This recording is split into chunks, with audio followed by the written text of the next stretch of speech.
I'm Roniel, I'm DaRon.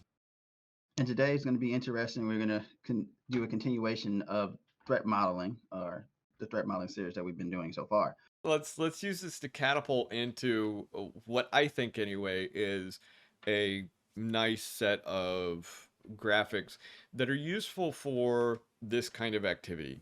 And what we're really looking at here is for human, we have targeted attackers, non-targeted attackers. We have within that targeted, of course, someone who's persistent. So non-targeted is where you get those just trying to hit anyone and everyone who has some known vulnerability, whereas targeted is where they're actually going after your organization for whatever reason. It can be fame, it can be fortune, it can be, some personal vendetta, it can be hacktivism, it can be a whole slew of reasons why they've targeted you. It could be that they're really targeting some individual within your organization and everything else is tangential. And then within that, of course, we have persistent. That's actually very rare. You know, Mandiant, they were the ones who really pushed the advanced persistent threat thing. And they did that for the Air Force specifically. And it's become, I think it's grossly overused. I don't know about you, but I actually haven't had many instances where I've seen a truly persistent attacker. And persistent, by the way, in this case, is someone who's going to keep going after you, and they will expend a copious amount of time and money and energy just to compromise your system. Your system. For persistent, it has to be targeted. It cannot be non-targeted. It has to be against you. And they will do whatever it takes. And then even after you kick them out, they're going to try to get back in. That's really persistent. That they compromise your system and then they move and compromise other systems after they established a beachhead. That's not persistent. That's just the typical way that these things tend to work. But Most of the time, people, once an attacker get in, you don't even know half of the time, right. and they got what they want and they're out. Yes. So, a lot of times it's not a persistent thing. And the only time I've ever heard of something that may be persistent is when somebody's targeted. And we're not talking about maybe a big company or so. We're talking about just personal, like Right. people. Right. Somebody's targeted, and this person continuously tries to target them and go after them.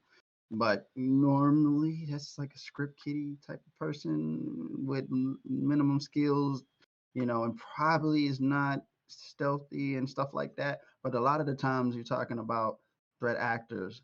They normally you don't even know they're there, Yeah. and they've been there for a while, and they got what they needed, and they're gone. Yes. Yes. They may or may not have cleaned up afterward. They may occasionally check their traps just to see what's still available, but they're not really interested in you anymore. They've moved on. They've moved on. So within the human category, there are two main types. You have, of course, your insider and your outsider. And as Roniel was saying, we have that disgruntled insider, and they are an absolutely positively important threat, a threat actor, because for us, you have engineers that can be network engineer, that can be system engineer, that can be software engineer. So you're talking software developers, you're talking a whole host of different people, your architects, things of that nature. You can have disgruntled users, and within the users, they can be a basic user, someone who doesn't have administrative or advanced rights. You can talk a power user, someone who does have, they may not have necessarily administrative, but they have super user permissions and privileges, knowledge, capabilities, things of that nature. It could just be that they have access to very specific data about the system, be it design, how it's maintained, all of that kind of stuff. Maybe they're even just friends with the administrators or the developers, whatever it happens to be. And then you, of course, have the system administrator, your network administrator, all of the different classes of administrators. If they go rogue, you typically have real problems. And then you have your cybersecurity professionals. They do go rogue. It happens. They do get disgruntled. And when they do, the amount of data that is available to them because of all the vulnerabilities and other information that they obtain just as part of their job is absolutely critical. And they can do a ridiculous amount of damage quickly.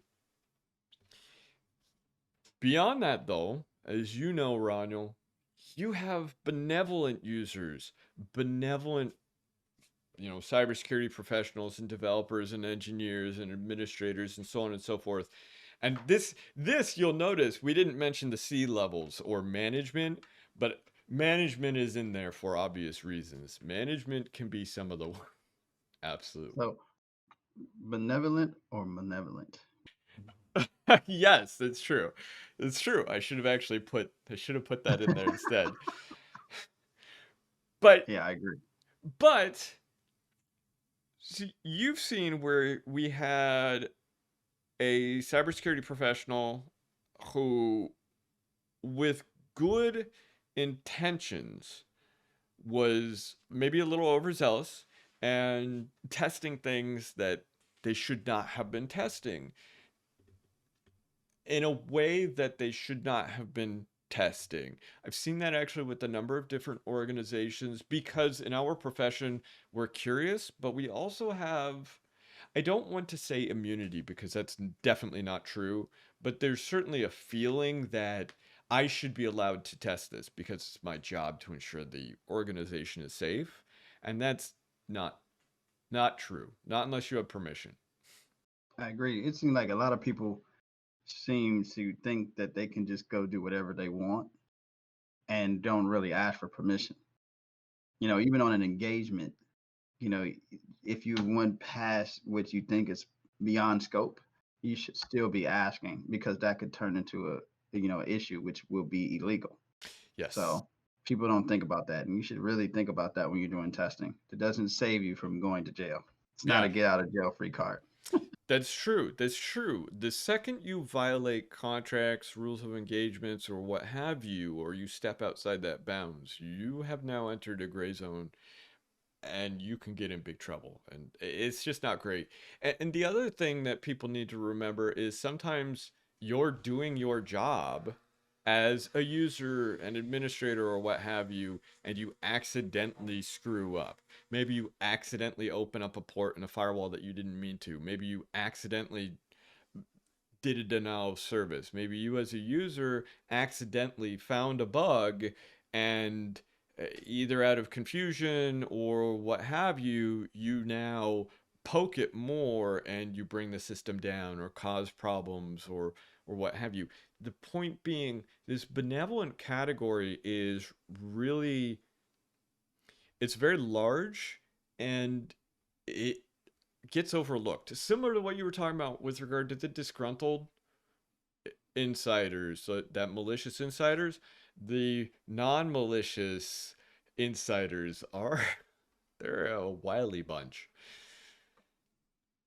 So beyond that, of course, we have outsiders. So the opposite of insider and outsider. Outsiders can, of course, be benevolent and malicious, just like what we saw with insiders.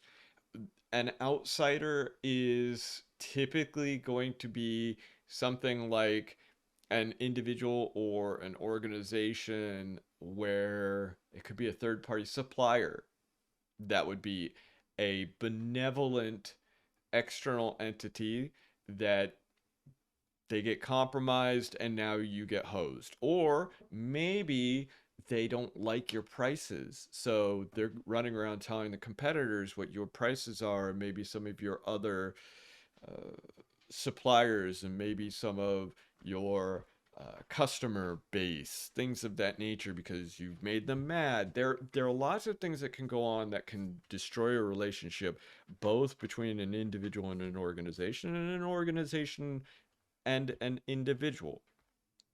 So we have to keep all of this stuff in mind, but not to belabor the point.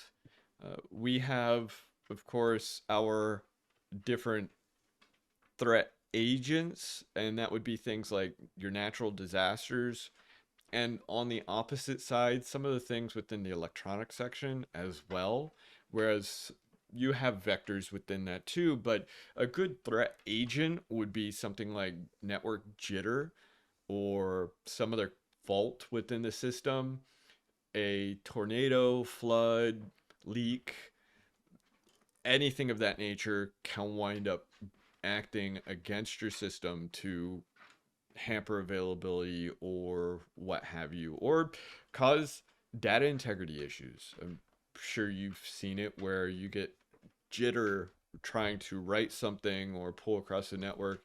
It gets embedded because you don't have a checksum. That's what those are there for. And now you have bad data, and your bad data is going to persist, and maybe it'll cause problems, maybe it won't cause problems, but data loss is data loss. I wanted to take a step back. So something that you said is something to make me think that I don't think people think about as well is the outsider threat. That kind of made me think like I don't think people think about that, where it doesn't have to be that somebody's hacking you per se, but giving information to other companies. Mm-hmm. That is a really big thing.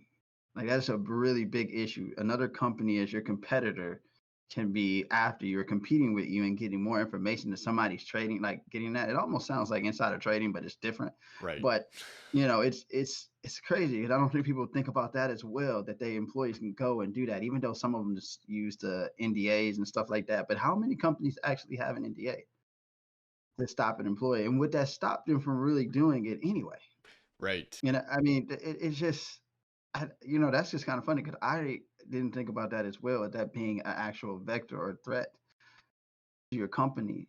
And you always think about an attack, it being somebody attacking you, like physically or, digitally or whatever, but somebody going and taking data and giving it to somebody else or getting data and getting it out to give it to somebody on a flash drive or something like that.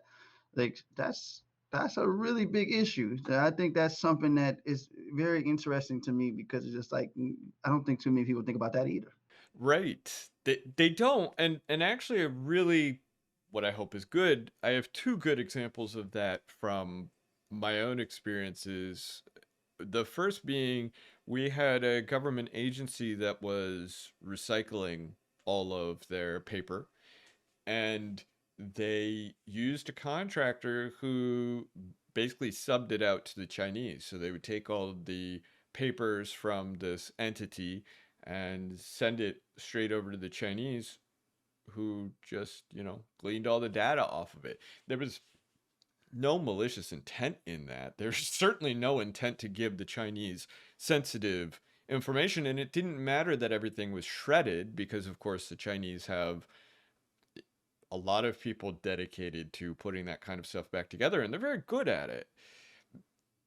But another example is I've seen maintenance contracts with printers, for example, these printers that you get from certain well-known companies, and they'll come in. Let's say they need to swap out a hard drive, or they swap out your printers with the newer model or another model to replace one that broke, or whatever happens to be. They walk out with that printer or with that hard drive. Well, if they have the printer, then it includes more likely than not a hard drive.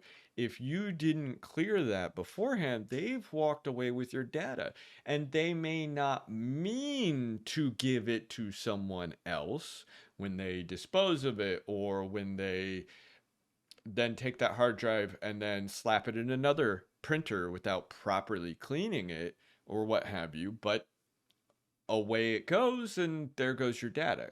So there are a lot of different interesting ways, and this is why to exactly what you said, NDAs are great, but NDAs don't prevent things, and then that's not what they're there for. All they do is give you legal recourse should something happen, or potential legal recourse should something happen. And With that being said, I'm Roniel. I'm DaRon. And if you haven't already, please like, comment, and subscribe to our channel. And until the next time. Have fun. Exactly to what DaRon was talking about. Within our insiders, we Around have and around. disgruntled, a disgruntled. Sorry, you're Roniel. Thank you. Yeah, I was about to say DaRon or Roniel. I mean, I'm sorry. Did you say that? Don't worry. DaRon always talks in third person, That's true. and sometimes he hits the fourth wall. So he's like Deadpool himself. So don't worry about it. so, so